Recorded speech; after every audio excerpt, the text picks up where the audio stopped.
Welcome to the Great Detectives of Old Time Radio. From Boise, Idaho, this is your host, Adam Graham. If you have a comment, email it to me, box13@greatdetectives.net. Give us a call, 208-991-4783, and be sure to rate us on iTunes. Well, this episode is brought to you by the financial support of our listeners. Thank you so much for all of your support. It's truly appreciated. And now it's time for today's episode, the Emil Carter matter. And apologies in advance for the sound quality. Wrigley's Spearmint Chewing Gum, the refreshing, delicious treat that gives you chewing enjoyment, presents for your listening enjoyment John Lund as Johnny Dollar. Are you the man from Hartford? What? What was that? Are you the insurance investigator? Yes, that's right. You're here about the Emil Carter shooting? Yes, who is this? This is Janice Lake. Is this a gag? No, it isn't a gag.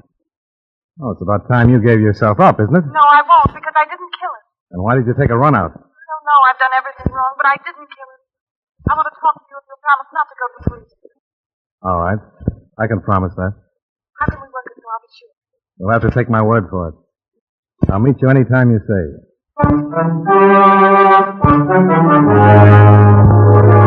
The makers of John Lund in another adventure of the man with the action-packed expense account, America's fabulous freelance insurance investigator. Yours truly, Johnny Dollar.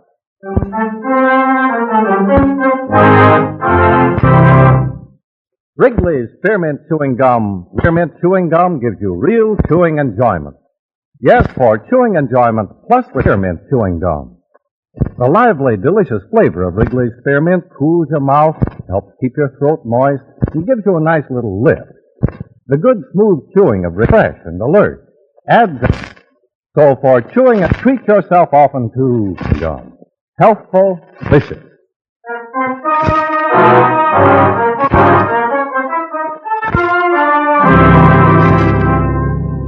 Expense account submitted by Special Investors, Columbia All Risk Insurance Company, Hartford, Connecticut.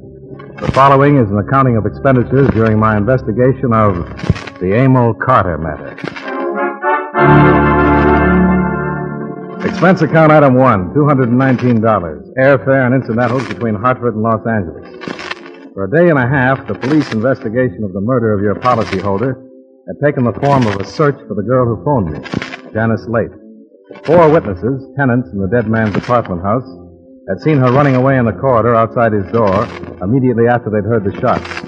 I was more interested in the existence of a beneficiary, Carter's brother. I made a statement to that effect. It was printed in the papers, and I assumed that the call from the chief suspect on my second night in town was the result. Naturally, I was more than anxious to set up a meeting. Later, I wasn't so happy about it.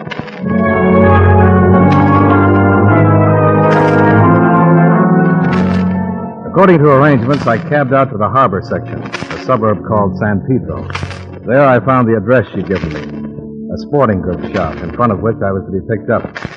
I stood there for about 15 minutes, admiring the fishing equipment in the window, as if I knew what it was all for.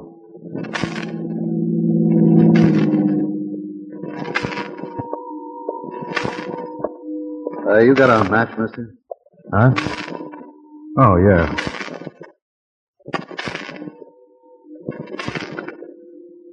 Thanks.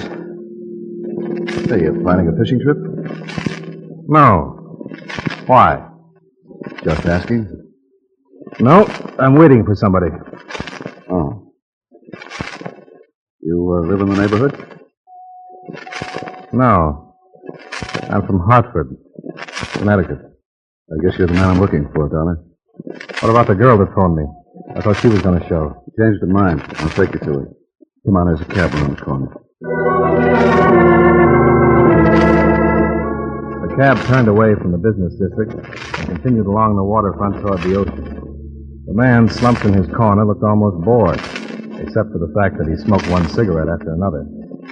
It was a silent trip, and in the occasional flare lit up by his smoking, I tried to study his face. It was dark, flat-featured, and at the moment, sullen. He could have been a seaman, a milkman, a mechanic, or one of the bodyguards Emil Carter had allegedly employed.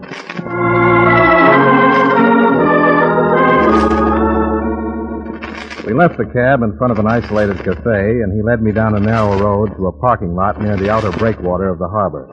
In the single car on the lot sat Janice Lake. Go on, get in, brother. You did come alone. You weren't followed. Ask him.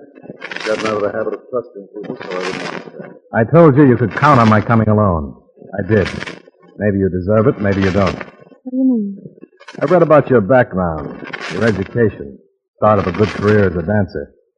I can't figure how a girl like you could get mixed up with somebody like Emil Carter. You stood here a month ago to knock that into her head. Stop it, Frank. That doesn't do any good now. It never did. I didn't kill him, Mr. Dollar. I swear I didn't. Then why have you done everything that a guilty person would do? You were seen running away from the scene and getting into your car. You abandoned that. A cab driver remembers picking you up a block from where it was found. Everything you did has been done by scared killers before. I know I did everything wrong. But I didn't kill him. I wasn't even in his apartment. To match all the testimony that says you did kill him, can you put your hands on any that says you didn't? No. When I was in the hallway, when I heard the shots, if I'd gone in instead of losing my nerve and running, I could have cleared myself. But I didn't. I ran. And then it was too late. I realized the police would never believe anything I said. What makes you think I will? I don't know. I'm just asking you to give me a chance. A chance to do what? I want to tell you what led up to that night. It doesn't make any difference how I met him or anything. I knew he was no angel, but I never thought he was all bad. I still don't. That's what 2 years of college does for you. 4 years of it, you're 100% blind. A kindergartner would have known Emil Carter for what he was, a second-class hood. Please, Frank. What's the story about that night? Emil and I were going to leave town. We were going to fly to Mexico City and get married. And we were going to South America and stay there. Emil wanted to get away from this town and the people he knew here.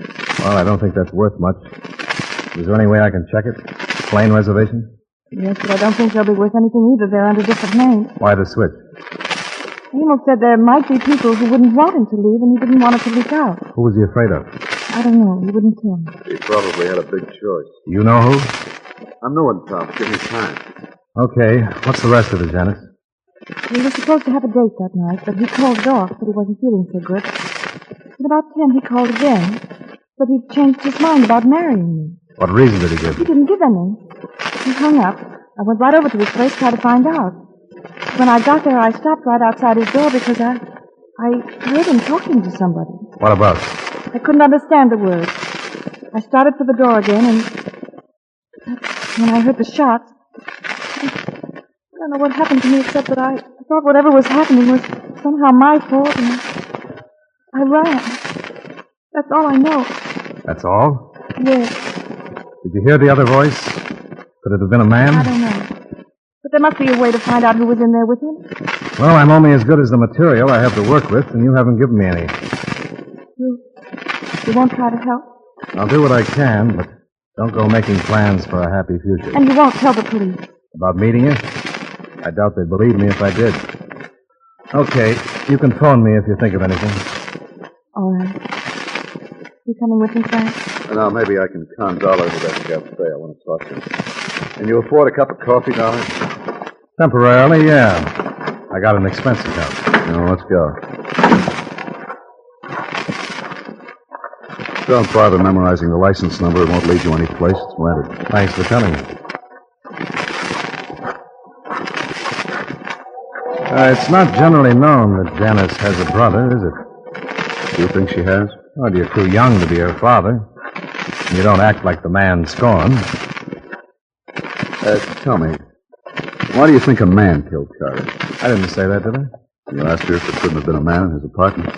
That was a question the insurance company wanted me to ask. He carried a life policy with his brother as beneficiary. We can't find it. I hadn't even thought of that kind of an angle. Neither of the police. It's open and shut against Janice. Do you think she's guilty? No. Can you prove it? No. You have any other brilliant answers? Yeah, do you know Emil Carter was married? You could be tossing some bait in to get them off your sister's trail. I'm not. The common law wife. Been paying her $1,500 a month to keep it, among other things, a secret. He dropped out of sight, that payment would stop. Why didn't Janice tell me this? Because she didn't know.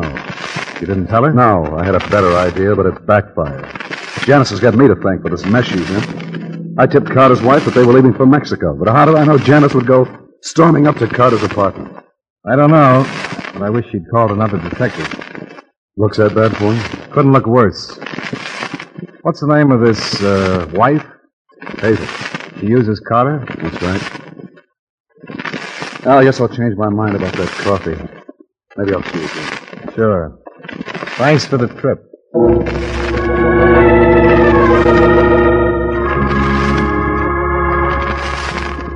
I cabbed back to town, but to my hotel, not the police. I had no idea of sharing with them the vague hearsay evidence that had been given me that night. It seemed to me the logical place to go was back to the tenants of Emil Carter's apartment building. I did, the next morning. And the developments that followed paint a fairly true picture of that hindrance to accurate investigation, the average eyewitness. I won't bother quoting all four at the address, but Mr. Samuel Nelson will serve as a composite. Why, yes, Mr. Dollar. I'm glad I can be of some service. I'll do anything I can. Well, thanks, Mr. Nelson. I've just come from talking with Mrs. Roberts down the hall. Oh, yes. Didn't you say that she was already in the corridor when you got there the night of the shooting? Yes, she was. Well, she seems to think now that you were there before she was. Oh, but she's wrong. I remember distinctly. I went out, and as you know, the Roberts apartment is across and to the rear of the one Mr. Carter lived in. You were looking toward the rear of the building? Yes. Why, the first person I saw when I went out was Mrs. Roberts standing there. Then I heard the sound of running up toward the front and saw this woman. She was running toward the street entrance. Yes, she was, definitely. So you looked very briefly toward the rear. And saw Mrs. Roberts. And then turned toward the sound. Yes. Are you absolutely positive that it was Mrs. Roberts that you saw? Well, of course I am. Was anything said? No. Oh, nobody said anything for a minute. But we were startled, you know. Now, Mrs. Roberts remembers that as soon as she came out and saw you, she asked you what had happened. Well, she's wrong. She was there when I came out. And if she said anything, I didn't hear her. Could it be that you expected to see Mrs. Roberts where you'd so often seen her? And that after a glance that took maybe a second, your mind automatically said, that's Mrs. Roberts? Well, Mr. Dollar, I know what I saw. What's the meaning of this? It's just possible that there was a second woman mixed up in this. A woman who might have come out of Mr. Carter's apartment and instead of bolting toward the front entrance, headed quietly to the rear and out the back way. Well, I hardly think that... Now I am confused. I was so sure. But I shouldn't like to call Mrs. Roberts a liar if she truly believes that I was in the corridor when she came out. After all, it was all so sudden and shocking. I suppose anybody's mind could play tricks.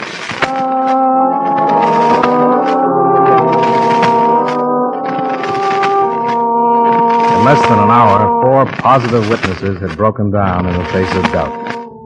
None of them could swear that there had been a second stranger in the hallway, and neither could they swear that there hadn't been. And by the end of it, none of them was certain that Janice had come out of the Carter apartment. I wondered how the police would react, and I found out from the man in charge of the investigation, Lieutenant Scott, Central Division Homicide.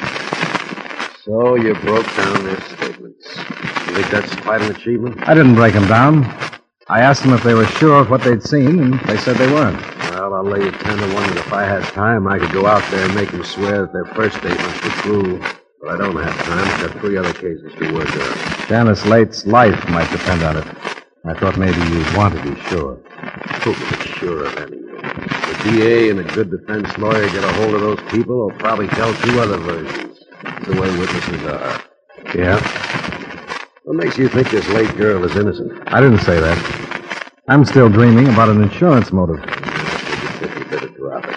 Every day she stays in hiding makes the case against her stronger. She could be afraid of all the circumstantial evidence stacked up against her. To us, it isn't circumstantial. What about Carter's wife? Well, what about her? Have you questioned her? No more than we've questioned his other relatives or friends. Now, look, we've got a case against Janice Late Dollar, and when we get a case, we don't start out to break it down. If we did, nothing would ever get settled.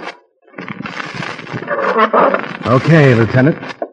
Sorry I took up your time.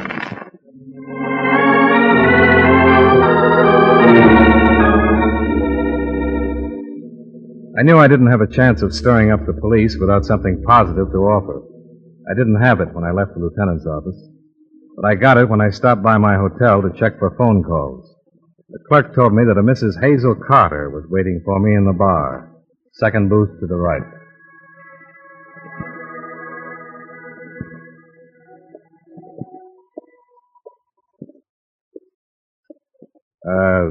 Mrs. Carter? Yes?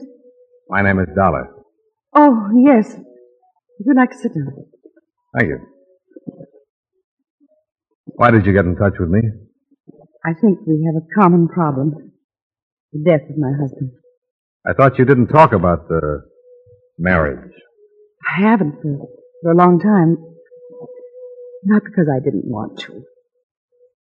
But I have been notified by the brother of Janice Late that I was called a possible suspect. Yes, your name did come up. Naturally, I'd like to do away with that suspicion. With a semi-legal arrangement that comes close to blackmail, I can't say that I blame you. How do you plan to do it?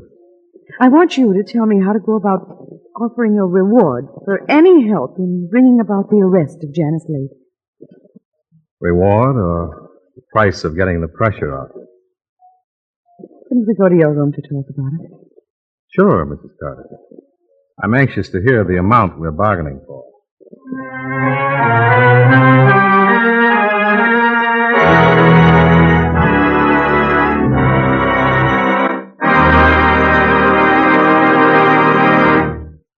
Friends, wherever you are, whatever you're doing, you'll enjoy chewing Wrigley's Spearmint Gum.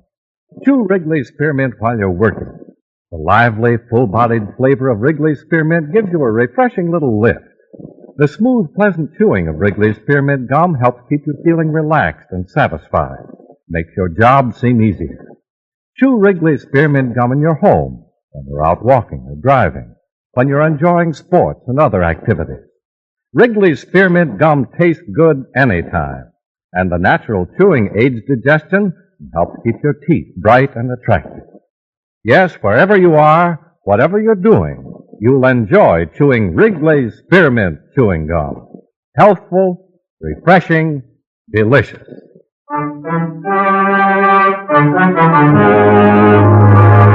And now, with our star, John Lund, we bring you the second act of Yours Truly, Johnny Dollar.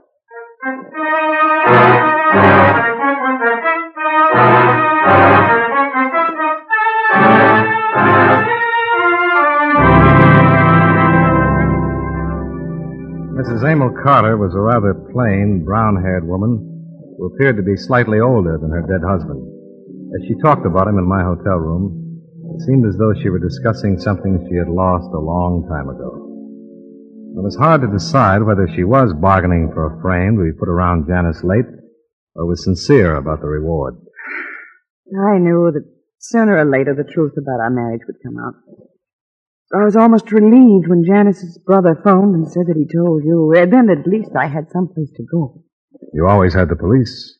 I've heard that in these situations, widows are almost automatically suspect. Well, in your case, that's not hard to understand, is it? No, I suppose not. You knew your husband was leaving the country. Yes.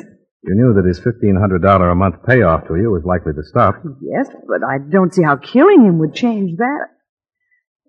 I know this isn't the time to think of myself, but with him gone, there's nothing for me. He left me nothing. Then there's the chance you were just plain in love with him. You didn't want him running off with someone else. I was in love with him. But during the years of being separated from him, I've gotten over any feelings of jealousy. When I heard that he was leaving, I talked to him on the telephone. For the first time in months, I asked him if he realized what he was doing. How leaving me could be used against him by the people who hate him. Do you have any particular people in mind? It's fairly well known that Emil had enemies. And I don't know why they aren't being questioned. Because the witnesses in the apartment house saw at least one woman leaving the scene. Nobody saw a man. Then that woman was Janice Late. And I want to offer $5,000 if it will help arrest her. If you aren't interested, I'll go to the newspaper. I think you'd better, Mrs. Carter. When you lay it in front of me, it sounds too much like a pitch.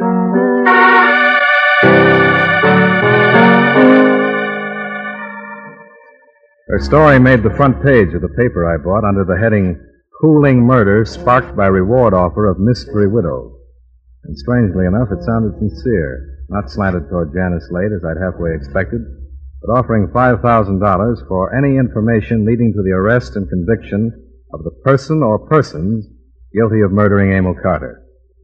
I didn't know how the police were faring, but as far as I was concerned, reaction set in almost immediately.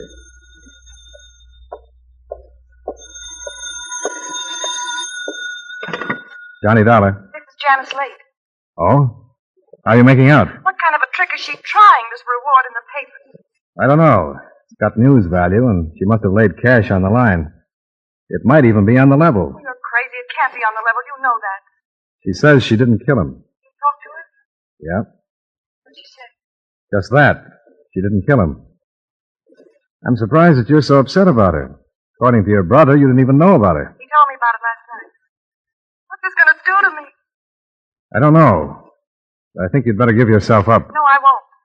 There's too much against me. The police don't care that I didn't kill him. They don't care who they get, just so they get somebody. So they'll have to find me. The longer you stay out, the worse it looks for you. Now listen to me. The witnesses who saw you outside Carter's apartment aren't sure now that they didn't see somebody else, too. On the strength of that, give yourself up. Maybe we can do something with it. No. I'll have to think. I'll have to talk to Frank. I don't know what this reward's going to mean. I'll have to think. I'll call you back.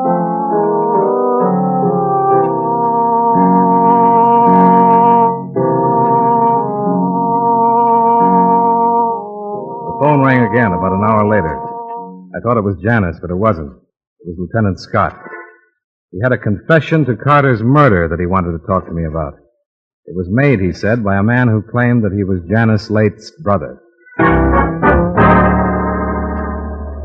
The news spread fast. It was on the radio at the cigar stand as I left the lobby of my hotel.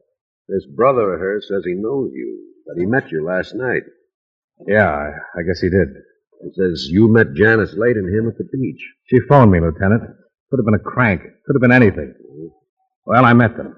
Nothing they said would have done you any good, so I didn't bother you with it. Bother me with it? With what we haven't had, did you think that picking up a suspect would bother me? Well, you know my racket. Sometimes I have to give my word about running to the police. If I get out of the habit of keeping it, I'm going to miss a lot of bets. Last night, did he question you as to why you thought a man might have killed Carter? Oh, yeah. I was thinking of the beneficiary. He said that when you mentioned that, he figured you had something on him, and when the reward was posted, he decided to give himself up. You sound like you don't believe him, Lieutenant. To be honest, I don't know. You think he's protecting his sister? I said I don't know. You want to talk to him? If it'll help. Well, it might. I'll send you in.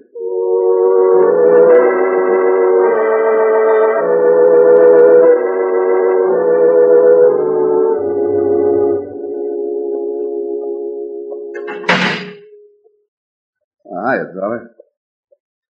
I hope I didn't put you on the spot by talking about last night. Oh, that's not important. Well, I was surprised to hear about this. Yeah. I'm surprised, too. What do you mean? Oh, about the whole thing. Never thought I'd go this far. To get rid of people who were hurting you. Murder is pretty far. You think it was worth it? Who knows? But I had to get her away from that overrated punk. I didn't show for 10 years to see her tie up with a guy like that. Been taking care of her that long? Long? Oh, beef. I was a kid with nobody taking care of me, and I wasn't going to let that happen to her. Maybe I spoiled her, I don't know. But after going that far, I couldn't stop when Carter got hold of her. I don't think you killed him. Neither did that cop, but I did. When I found out he was taking her out of the country, I went up there and had it out with her. I thought you told me you called his wife. I did, but she wouldn't do anything, so I said I would. She told me she went to see Carter. Talk to him about how wrong it was. That's not what she told me. What then? Well, I went there about 9:30, told him to stay away from my sister, and he laughed at me. So I killed him. After you killed him, what did you do? I just stayed in the apartment until I figured the time was right. And I looked out the door, and people were out of sight. I left. The back way?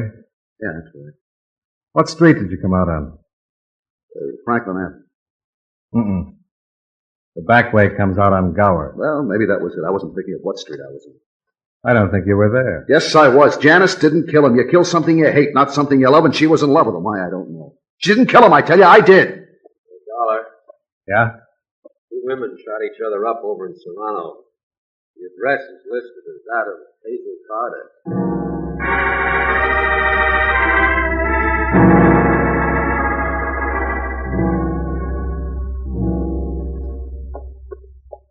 Hi, Lieutenant. Hello, Doc. Everything under control? I think so. How are they? They're both still alive. That's about all. And here's the late girl over here. Janice? Janice. Do you remember me? Yes. She did. We don't know yet. Oh, my goodness. Why, Janice? My brother thought I killed him. He tried to save me by lying. When I heard, I knew it had to be.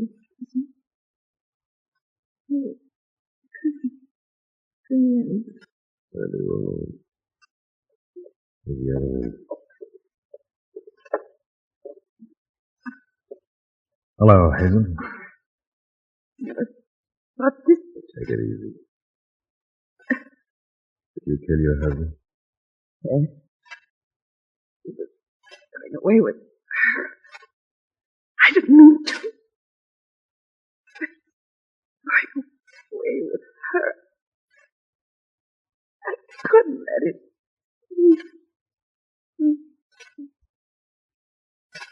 Lieutenant. This one's got. You died without finishing your statement. I don't think we need a statement. We've got too many now. And too many eyewitnesses.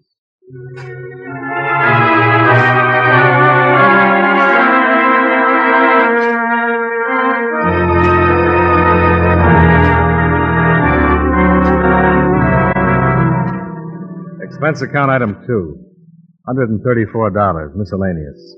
Item 3, same as item 1, transportation back to Hartford. Expense account total, $572.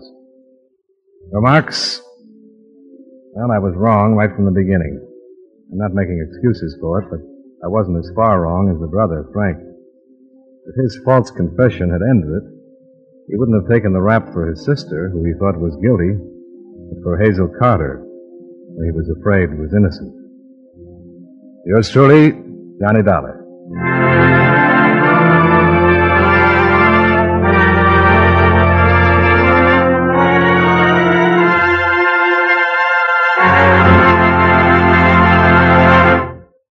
Remember, friends, Wrigley's Spearmint Chewing Gum refreshes you.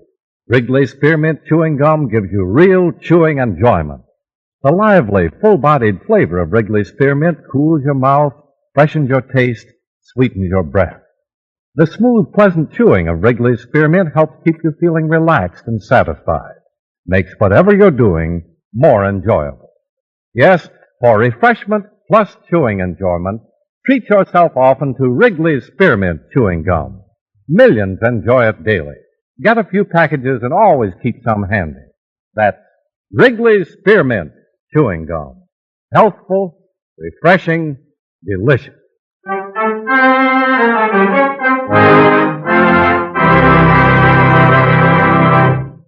Yours truly, Johnny Dollar, brought to you by Wrigley's Spearmint Chewing Gum, stars John Lund in the title role and was written by Gil Dowd with music by Eddie Dunstetter. Featured in tonight's cast were Mary Jane Croft, Hy Averback, Frank Nelson, Mary Lansing, and Hal March. Yours truly, Johnny Dollar, is produced and directed by Jaime Del Valle.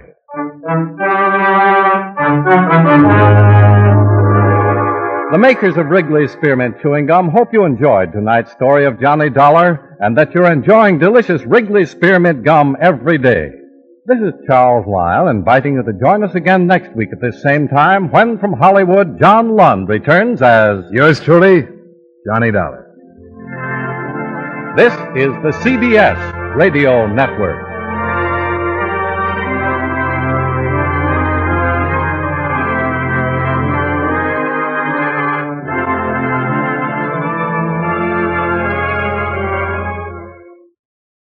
Welcome back.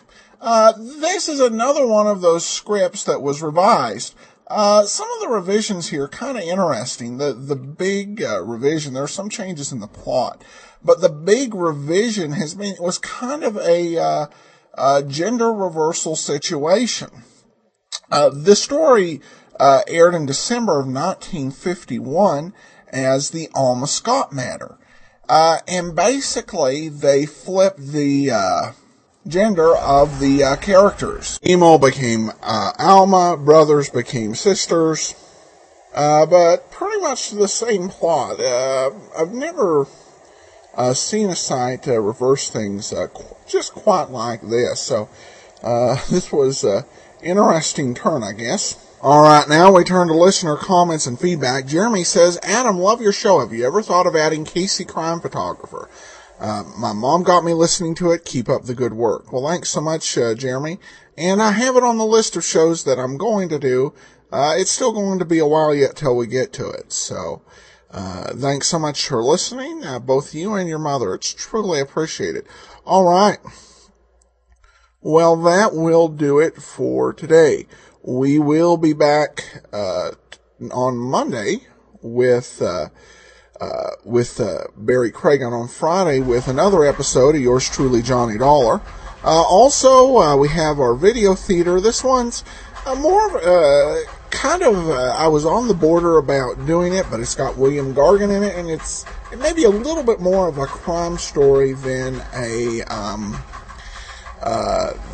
perhaps some of the normal detective movies, but it's interesting, and it shows a very young William Gargan from 1938. It's called The Devil's Party, and will be up next week.